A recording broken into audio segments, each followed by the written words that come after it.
4 ଅଧ୍ୟାୟ 31 ପଦରେ ପଢ଼ନ୍ତୁ।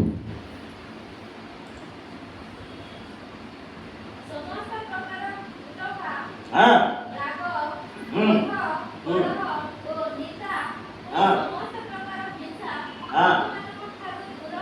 दूर हेउ हालेलुया। आर जीवन ए गुण थिला कि नै? थिला कि नै? ए जल्दी भलो काम करि ताता, भलो शासन करि ताता, लोक माने बहुत पसंद करि ताता। ए गोर भलो लोक, ए राजा गोर बहुत भलो थिला। एते दिन धरि आ मान को पढ़ाई आनिला, भलो शिक्षा देला, भलो विषय कहला, जो कोन शिक्षा हमको साहाय्य कला बोली नाम धरि ताते। किंतु से बाबू उल्टा लोक मान को विरोध रे गला सते सते प्रभु को विरोध मध्य सेति माय प्रभु ता सवाल पारिले नाही। जे भलो काम करिवो जगत रे तार अधिक देखा जिवो, किंतु परवर्ती शेष रे तार अधिक देखा छै। Hallelujah hallelujah. आ भलो काम जे करूथिबो किछि परीक्षा आसुथिबो, किछि परीक्षा आसुथिबो, परीक्षा रे पढिबा पाई, किंतु प्रभु को जे प्रभु को विश्वास कर चालू अछि, प्रार्थना जीवन रे काटू अछि, सेही कोन करिवो से परीक्षा कर प्रभु ता कोन करिवे उद्धार। Hallelujah hallelujah. प्रभु को नाम रे धन्यवाद, प्रभु को नाम रे प्रशंसा हो।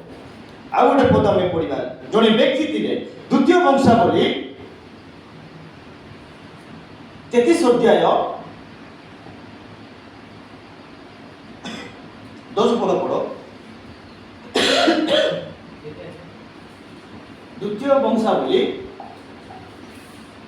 33 अध्याय 10 पद पढ़ो। तो हम हां सदा प्रभु मनुष्य और तांकर हां लोक मान को नाना कथा कहिले, नाना कथा कहिले, मात्र से माने किछि मनोयोग करे ना, मनोयोग करे ना। केउ माने मनोयोग करे नाही? मोहन सिंह। प्रभु मते ताको दायित्व दैछंती, प्रभु मते ताको राजा रूपे शासन करिवा पई गुटे सिंहासन दैछंती। से बाबू कोन कराउछंती? प्रभुଙ୍କର ବିରୁଦ୍ଧରେ ଆଚରଣ କରୁଛନ୍ତି।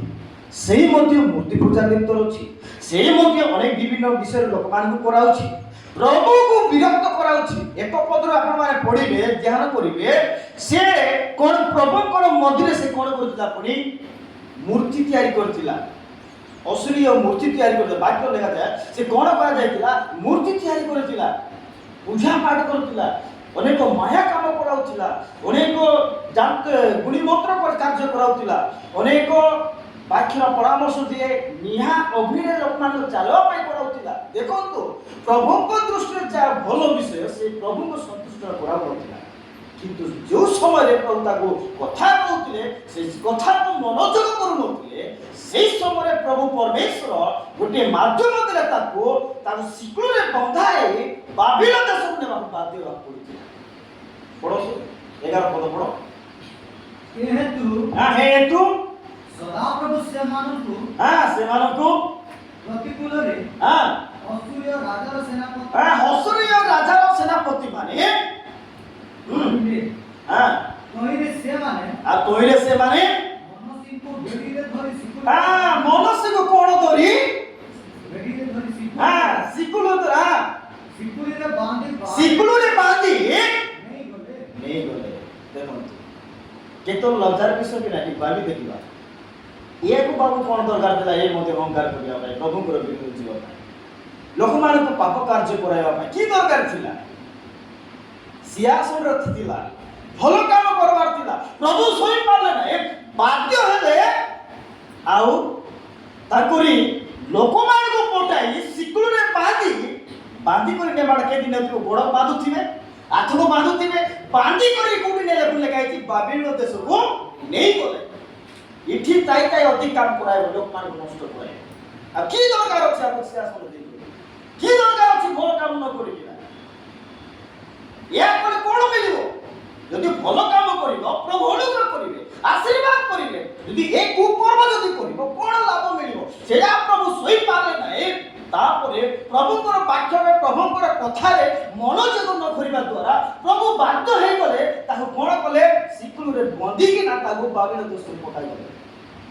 Hallelujah hallelujah.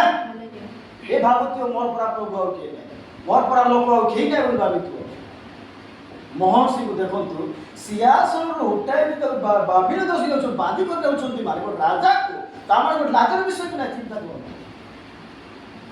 ଜଣେ ବ୍ୟକ୍ତିଙ୍କୁ ବାନ୍ଧି କରି ନିଆଯାଉଛି, ଜେଲରେ ନେଲା ବେଳେ ବାନ୍ଧି କରି ନେଉଛନ୍ତି କି ଗୋଟେ ସିଗଲି ଗୋଟେ ପକାଉଥିବେ ନାଇଁ କି, ଗୋଟେ ପକାଇବେ ନହେଲେ ସେମିତି ବି ସେ ଟାକିକିନା ନେଉଛନ୍ତି। ତାକୁ କ'ଣ କରାଯାଉଛି? ହାତ ଗୋଡ଼କୁ ବାନ୍ଧି ବାବିଲ ଦୋଷକୁ ନିଆଯାଉଛି। Hallelujah hallelujah. ଯେତେବେଳେ ବାବିଲ ଦେଶକୁ ନିଆଗଲା ସେହି ସମୟରେ ତାକୁ ମନେ ପଡ଼ିଗଲା। କ'ଣ ମନେ ପଡ଼ିଲା? ପଢ଼ନ୍ତୁ 12 ପଦ ପଢ଼ନ୍ତୁ। ପୁଣି ହଁ ସେ ଦୁଃଖରେ ଥିବା ବେଳେ ହଁ ସଦାପ୍ରଭୁ ଆପଣ ପରମେଶ୍ୱରଙ୍କର ହଁ ଅନ୍ୱେଷଣ କଲେ। ଦେଖନ୍ତୁ, ସେ ଟାଇମ୍ ତାକୁ ଦୁଃଖ ଲାଗିଗଲା। ଭଲ ଥିଲା ବେଳେ ଦୁଃଖ ଲାଗିଲା ନାହିଁ, ଯେତେବେଳେ ବାନ୍ଧି କରି ନିଆଗଲା ସେଇଟା ସେ ଦୁଃଖରେ ପଡ଼ିଗଲା ତା ଜୀବନରେ।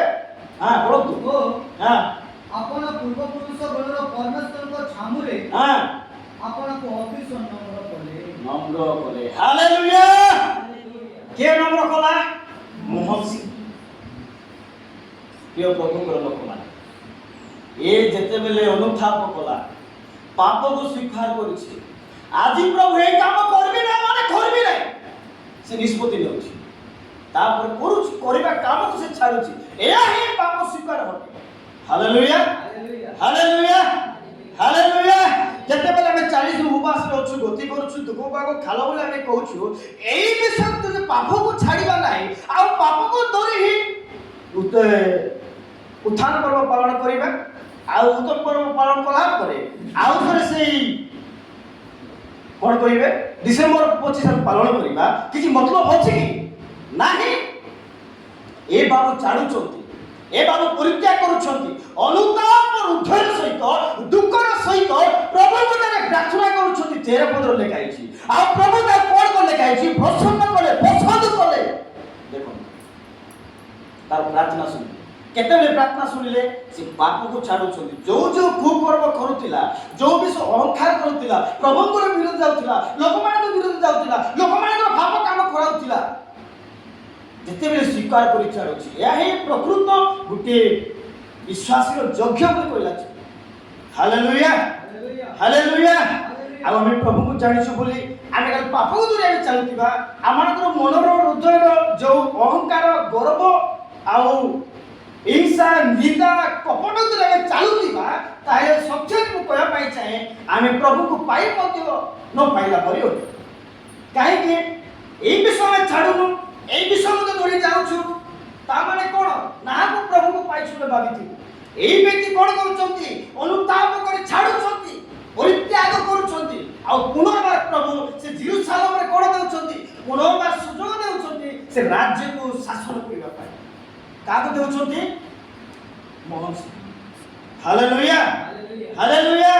ଫେରିବା ଦ୍ୱାରା, ପାପକୁ ଛାଡ଼ିବା ଦ୍ୱାରା, ଗୋଟିଏ ଗୋଟିଏ ବିଷୟକୁ ଅନୁତାପ କରି ପ୍ରଭୁଙ୍କଠାରେ କହିକି ଛାଡ଼ିବା ଦ୍ୱାରା, ଏହା ହିଁ ପ୍ରକୃତ ଅନୁତାପ ହୃଦୟ ସହିତ ପାପର ସ୍ୱୀକାର।